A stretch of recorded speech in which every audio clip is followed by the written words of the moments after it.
तस्मात् जगद रचनायै स्वतंत्र परमाणु कारणवादो अपि न युक्तः। इसलिए ये परमाणु कारणवाद भी युक्त नहीं है। प्रकृति कारणवाद, स्वतंत्र प्रकृति कारणवाद उपयुक्त नहीं है। स्वतंत्र परमाणु कारणवाद ये भी उपयुक्त नहीं है। तो साइंस तो इसी को मानती है कि अपने आप हो रहा है, वो किसी चेतन को नहीं मानते। तो ये बहुत मतलब ऐसा प्रसंग है याद रखने योग्य, क्योंकि ये बातचीत चलती है ना। खोज भी की थी पहले ना कि पार्टिकल से विस्फोट करके एक सिस्टम। नहीं तो फिर वही प्रश्न आ गया कि वो विस्फोट किसने किया? अपने आप तो नहीं हो सकता, क्योंकि वो जड़ है। विस्फोट भी क्या तो कुछ हुआ, क्योंकि वो एक वो क्या बोलते हैं बिग बैंग है। हाँ, तो उसमें भी फिर प्रश्न यही आएगा। हाँ, कि वो उसमें विस्फोट हुआ कैसे? अपने आप तो हो नहीं सकता है जड़ में, वो क्रिया कैसे हुई उसमें? तो कुछ जो प्रश्न हैं वो उसको मतलब बुद्धि से सुलझा नहीं सकते हैं हम। तो आगे ये कह रहे हैं अपरिग्रहाच्च अत्यंतम अनपेक्षा। अपरिग्रहाच्च, अपरिग्रह माने परिग्रहित न होने के कारण। किसके द्वारा परिग्रहित न होने के कारण? विद्वानों के द्वारा, माने स्वीकृत न होने के कारण। अपरिग्रहाच्च, स्वीकार न होने के कारण, अत्यंतम अनपेक्षा, ये जो आपका परमाणु कारणवाद है ये अत्यंत अनपेक्षा, अपेक्ष नहीं है, अनपेक्ष अर्थात अत्यंत निंदनीय है, अत्यंत न चाहने योग्य है विद्वानों के द्वारा। माने ये विद्वान लोग इसको बिल्कुल भी स्वीकार नहीं करेंगे, अनादरणीय है ये आपका पक्ष। अपरिग्रहाच्च अत्यंतम अनपेक्षा शिष्टैहि, शिष्ट लोगों के द्वारा, वेदविद्भिः, जो वेदज्ञ हैं, जो ज्ञानी हैं, उनके द्वारा अयम स्वतंत्र परमाणु कारणवादो न परिगृहीतो, उनके द्वारा ये परिगृहित नहीं होता है। परिगृहित कोई खोला, न स्वीकृतः, स्वीकार नहीं किया जाता है, स्वीकार करने योग्य नहीं है। तस्मात् अपरिग्रहात्, इसलिए अस्वीकृत होने के कारण सर्वथा एव अस्य अनपेक्षा कार्या, सब प्रकार से सर्वथा ये क्या है? अनादरणीय है, अनपेक्षा कार्या, न ही सग्राह्य, ये पक्ष कभी भी ग्राह्य नहीं हो सकता है। न ग्राह्य मतलब अनादरणीय इत्यर्थ, ये अनादर के योग्य है।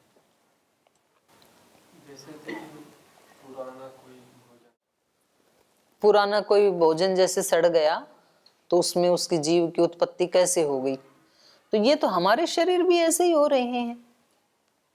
उसमें तो माता पिता का रजवीर्य, उसमें तो कोई चेतना नहीं है, चेतन तो हम प्राणी है ना, तो वो भी तो जड़ी चीज है, तो उसमें चेतन कैसे आ गया?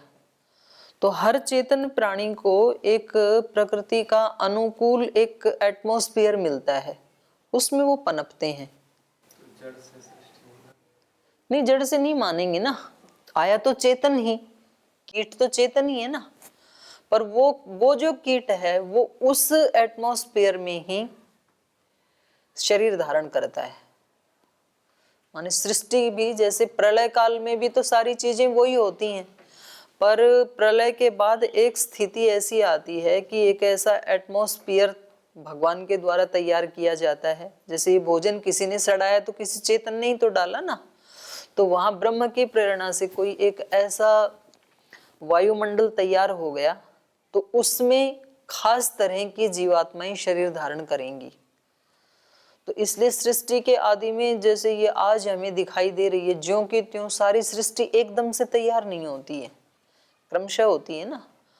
तो अब वो शुरू में जो बना एटमॉस्फेयर बना, तो उसमें केवल ऋषि ही उत्पन्न होंगे, वही आत्माएं शरीर धारण करने के योग्य हैं उस वाले इन्वायरमेंट में।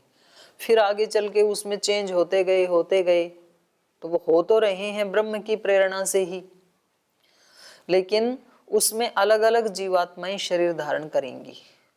अब आप देखो ना, चलो वो भोजन तो छोड़ो, आप सिर में जो जूं ढेरे पैदा होते हैं, तो वहां तो कुछ सड़ाया नहीं हमने, पर वो एक ऐसा थोड़ी थोड़ी जो गंदगी वहां पे हो गई और उसको बांध के ही रखते थे, खोलते नहीं, उसको हवा आदि नहीं मिला, पानी नहीं मिला, तो पैदा हो जाते हैं उसमें। पेट में भी पैदा हो जाते हैं, आंत में जैसे सड़ गया खाना तो आंत में भी फिर कीट पैदा हो जाते हैं। लेकिन ये होते हैं चेतन की प्रेरणा से ही। तो माँ के गर्भ में हम सब भी पैदा हो ही जाते हैं, तो हम भी तो अंदर पैदा होने वाले ही कीट है ना, एक खास एटमॉस्फेयर में। और वो हर समय नहीं होते हैं, ये एक खास बात है। तो इसलिए अगर तो वो ऐसे ही होते हैं, केवल मात्र ये खाना खाने का सड़ना यही मात्र कारण होता, तो फिर हमेशा होने चाहिए थे। हमेशा नहीं होंगे, कभी होते हैं कभी नहीं होते हैं। जैसे इसी में आएगा, इसमें नहीं, न्याय दर्शन में आएगा कि ये जो आपके शब्द प्रमाण हैं, आज ही तो पढ़ेंगे हम शब्द प्रमाण का, कि वो कहते हैं कि पुत्रेष्टि करने से पुत्र उत्पन्न हो जाता है, तो हमेशा तो होता नहीं है, तो इसका मतलब तो शब्द प्रमाण झूठा है। तो इसमें चेतन नहीं मान सकते हैं आपकी, अपने आप ही हो गया, उसमें ऐसे नहीं हो सकता है। उसको एक खास वो देना पड़ेगा, नहीं तो आप ग्राउंड में रख दो उसी खाने को, तब पैदा नहीं होंगे। और उसको आप ढक करके सड़ा के रखेंगे तो उसमें पैदा हो जाएंगे। तो ये मतलब एक भगवान का एक विधान है, कौन सा जीव कौन सा शरीर किस एटमॉस्फेयर में धारण करेगा, तो उसी से होगा। समुदाय उभय हेतु के पी तदा प्राप्ति ही।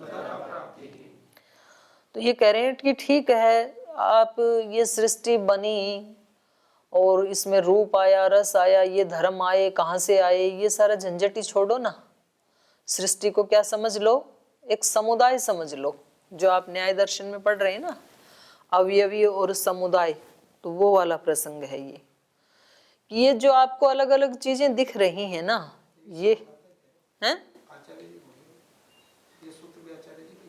हाँ ना पूर्व पक्षी का है ये। तो वो कह रहे हैं समुदाय उभय हेतु के पी, जे एक तो बाह्य संसार है, एक तो आंतरिक संसार है। बाह्य संसार तो जो दिखाई दे रहा है वो ही है, और आंतरिक संसार है चित्त, चित्त से जुड़े हुए विचार भाव आदि एक आंतरिक है। तो इन दोनों का उभय हेतु के पी समुदाय, समुदाय को मान लो, अवयवी को मानो ही मत। आदि में, सृष्टि के आदि में क्या है, परमाणु, और अभी सृष्टि के समय भी सब क्या है, परमाणुओं का समुदाय। आदि में वो बिखरे हुए थे, अभी वो इकट्ठे हो गए, समुदाय के रूप में आ गए, तो बस काम बन जाएगा। समुदाय उभय हेतु के पी तद अप्राप्ति, बोले नहीं, तब भी उसकी प्राप्ति नहीं होती है। किसकी, स्वतंत्र रूप से परमाणुओं के कारणवाद की। समुदाय उभय हेतु के अपि क्षणिकवादी नाम मते जगत इदम न परमाणु नाम कार्यम किंतु बाह्यम आध्यात्मिकम च भूत भौतिकम चित्त चैतम च दृश्यम जगन्नामना यद अन्य रुच्यते तत्खलु समुदाय मात्रम। तो देखिए ये कह रहे हैं क्षणिकवादी नाम मते। अब ये एक तीसरा मत चल पड़ा है, क्षणिकवाद। वाद चल रहे हैं ना अभी इस द्वितीय पाद में, पहले 3 वाद चले, अब ये चौथा वाद क्या है, क्षणिकवाद। इनका क्या कहना है कि हर क्षण में तो सब चीजें परिवर्तित हो रही हैं, तो कुछ भी यहाँ पर अवयव रूप में है ही नहीं, ये आपको भ्रम हो गया। सब परमाणुओं का ही पुंज है, परमाणुओं का ही समूह है, ऐसा इनका मानना है।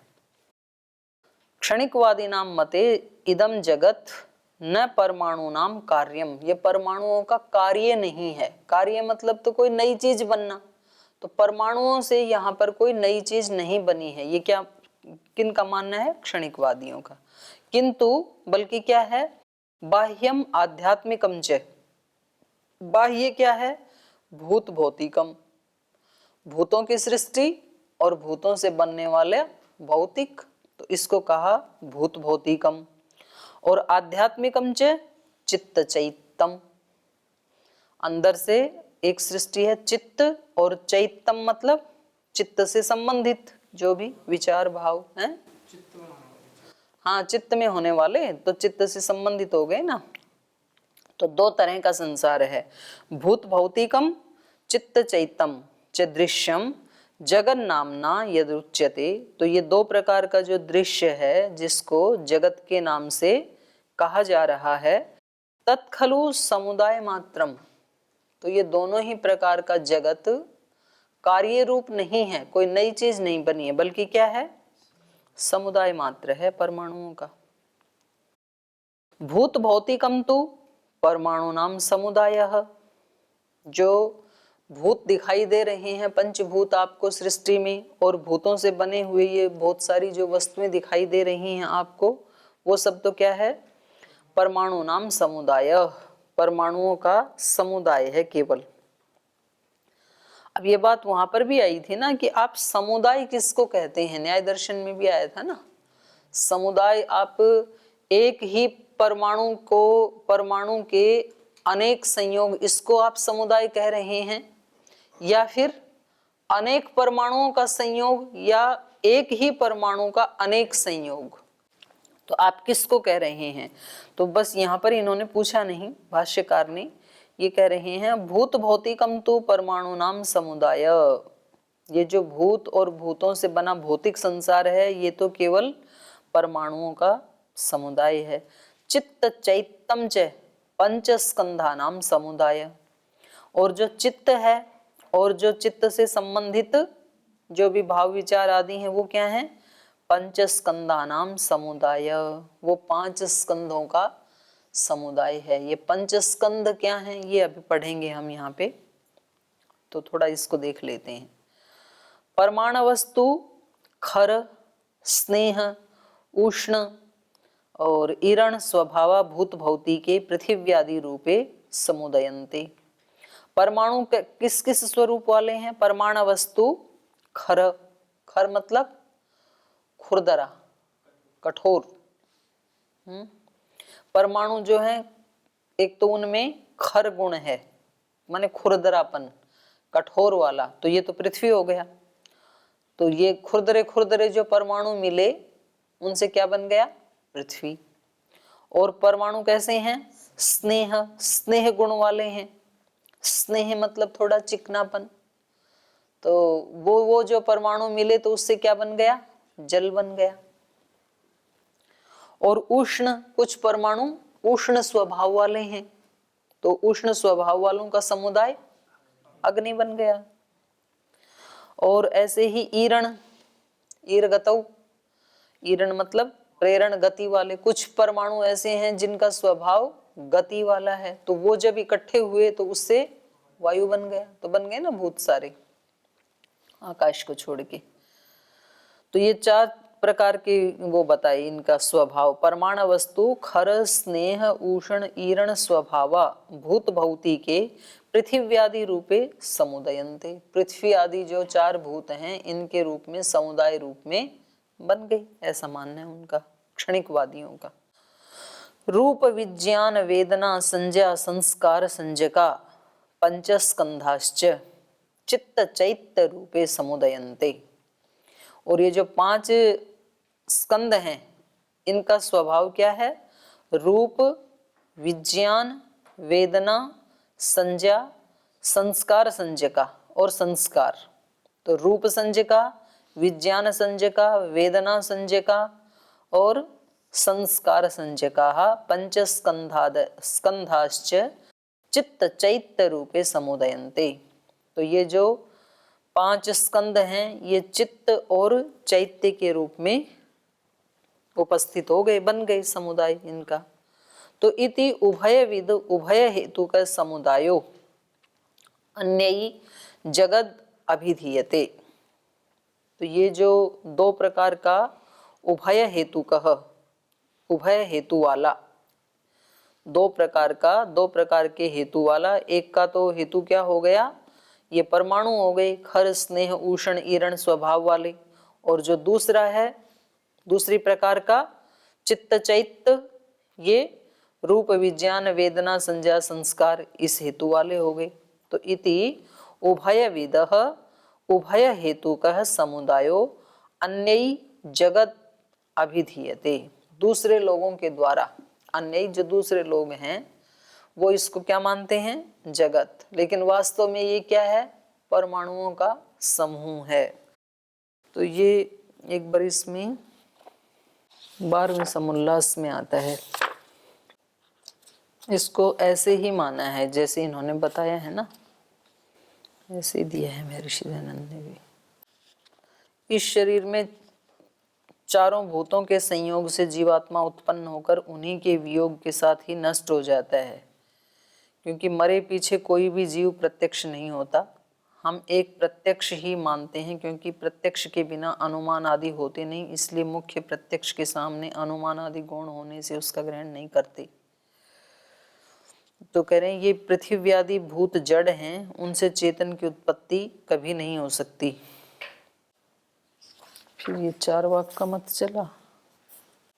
हाँ, ये है जिनको बौद्ध तीर्थंकर मानते हैं उन्हीं को जैन भी मानते हैं, इसलिए दोनों एक हैं। और पूर्वोक्त भावना चतुष्टय अर्थात 4 भावनाओं से सकल वासनाओं की निवृत्ति से शून्य रूप निर्वाण अर्थात मुक्ति मानते हैं।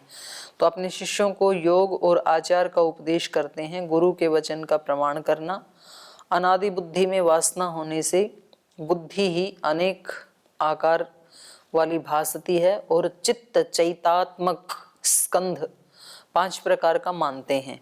रूप, विज्ञान, वेदना, संज्ञा, संस्कार। तो कह रहे हैं उनमें से प्रथम जो इंद्रियों से रूपादि विषय ग्रहण किया जाता है वह रूप स्कंध।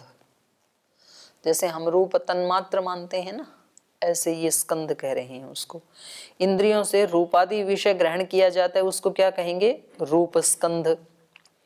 और आलय दूसरा है आलय विज्ञान प्रवृत्ति का जानना, माने किसी भी चीज के विज्ञान की प्रवृत्ति को जानना रूपी जो व्यवहार है उसको कहेंगे विज्ञान स्कंध।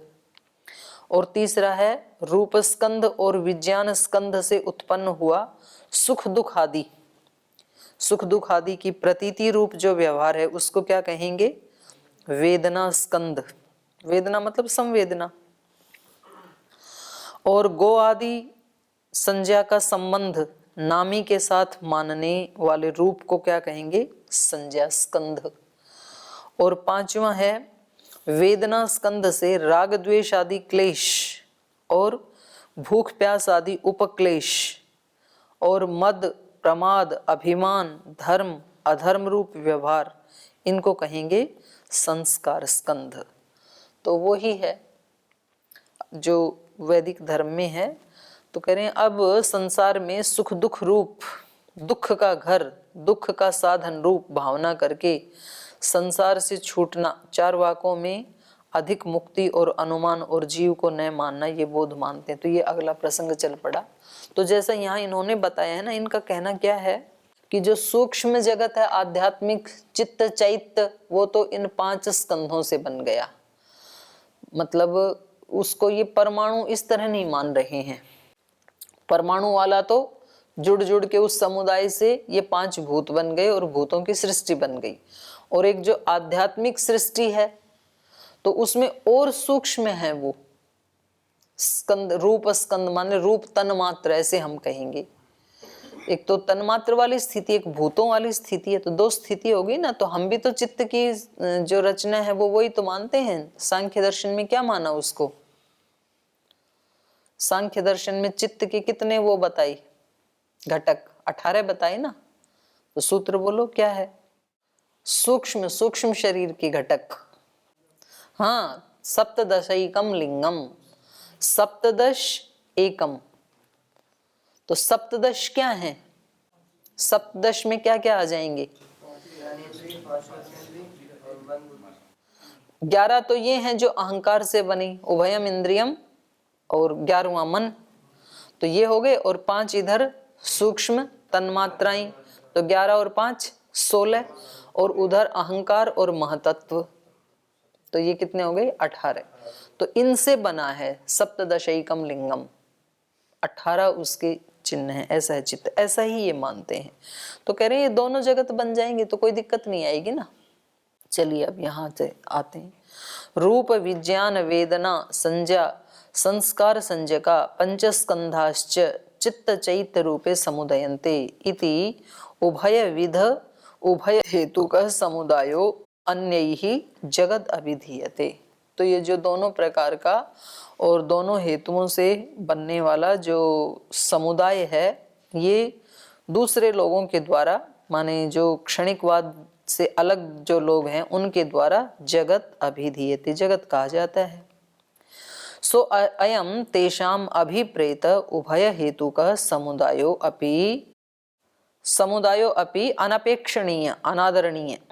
तो कह रहे हैं सो अयम, तो वह यह, तेषाम अभिप्रेत, उनको जो अभिप्रेत है, उभय हेतु का समुदाय, दोनों हेतु वाला ये जो समुदाय है, उभय हेतु वाला माने 5 भूत हेतु हैं एक में और दूसरे में 5 स्कंद हेतु हैं, जो ऐसा जो समुदाय है, ये समुदायो अपि अनपेक्षणीय, अनपेक्षणीय मतलब अनादरणीय, ये भी अनादरणीय, तद अप्राप्ति ही, क्योंकि तस्य समुदायस्य असिद्धिर ही भवति, क्योंकि इस समुदाय की ही असिद्धि है।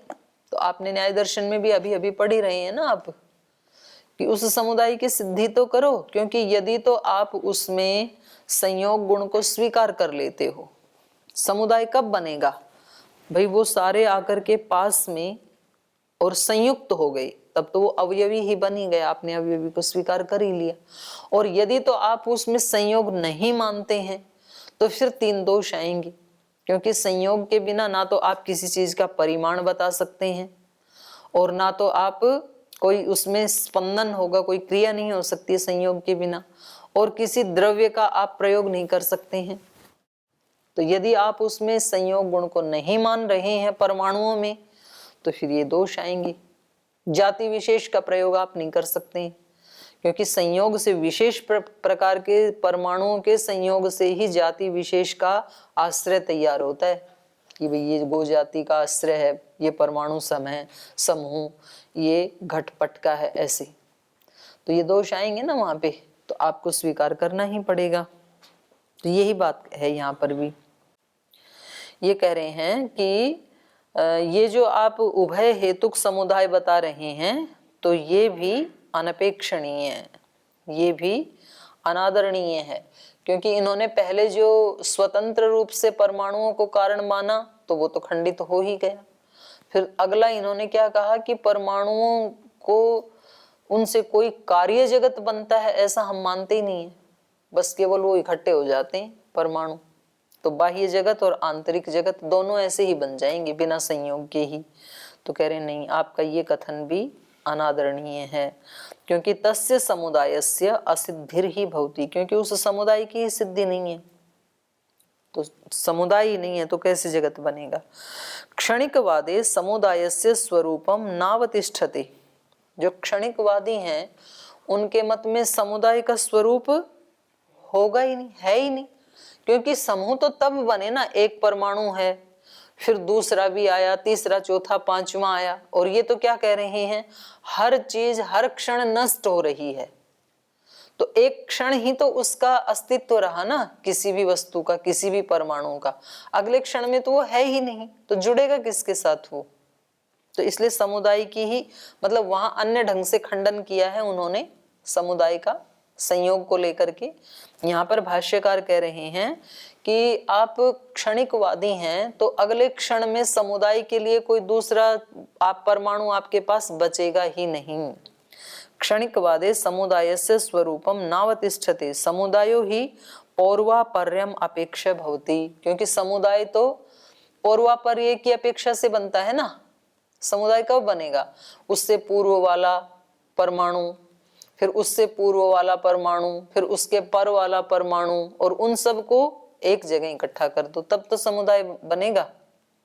पूर्वापर तो बनेगा ही नहीं लेकिन क्षणिकवाद में, क्योंकि एक क्षण वो रहता है और फिर अगला उत्पन्न हो जाता है, तो इसलिए कह रहे हैं समुदाय नहीं बनेगा। तो एक क्षण में जैसे बहुत सारे उत्पन्न हो गए इकट्ठे। एक क्षण में बहुत सारे हुए पर वो अगले क्षण में तो सारे नष्ट हो जाएंगे, तो आपको वो इकट्ठे दिखाई कहाँ देंगे? मतलब उनका पौर्वापर्य बनेगा ही नहीं ना। एक एक क्षण में आप कह रहे हो कि खूब सारे परमाणु हैं, पर जब आप उनको देखेंगे अगले क्षण में, तब तक तो नष्ट ही हो जाएंगे, तो उनका अस्तित्व ही नहीं रहेगा। तो ये कह रहे हैं पौर्वापर्यम अपेक्षते समुदाय यदा ही पूर्व परमाणु, और अभी वैसे भी ये जाति में ले रहे हैं, यदा ही पूर्व परमाणु स्कंधो वा क्षणिक अथ च उत्तरश्च परमाणु स्कंधो वा क्षणिक, पहले वाला भी क्षणिक है, पर वाला भी क्षणिक है। तर्हि को ही कस्मिन खलु संगच्छेत, तो कौन किसके साथ जुड़ेगा? पहले वाला नष्ट होने पे तो अगला उत्पन्न होता है, दूसरे वाला नष्ट होने पर तीसरा होता है, तो कौन किसके साथ जुड़ेगा? एकस्मिन क्षणे पूर्वोत्तरयो अनवस्थानात्, एक ही क्षण में उससे पूर्व वाला और उससे उत्तर वाले की अनवस्था होने से मिलेगा ही नहीं। क्षणिकवाद में ना पहले वाला मिलेगा ना उत्तर वाला मिलेगा, और यदि मिलेंगे तो क्षणिकवाद खंडित होगा, फिर तो आप दिखा नहीं सकते समूह को। तत्र नास्ति संगति अवसर, इसलिए उनके संगत होने का तो कोई अवकाश ही नहीं है, इकट्ठे होंगे ही नहीं क्षणिकवाद में। समुदायो न केवलस्य एकस्य भवति, क्योंकि क्षणिकवाद में तो केवल एक का ही अस्तित्व है, इस क्षण में जो परमाणु है उसका अस्तित्व है, और उसका कभी समुदाय बन नहीं सकता है। समुदाय तो न एकस्य केवलस्य समुदायो भवति किंतु द्वयोः संगतिरेव समुदाय, दो या दो से ज्यादा की संगति होगी तो समुदाय बनेगा, तो इसलिए ये समुदायवाद भी खंडित हो गया। तो शेष कल पढ़ेंगे, आज यहीं विराम लेते हैं। ओम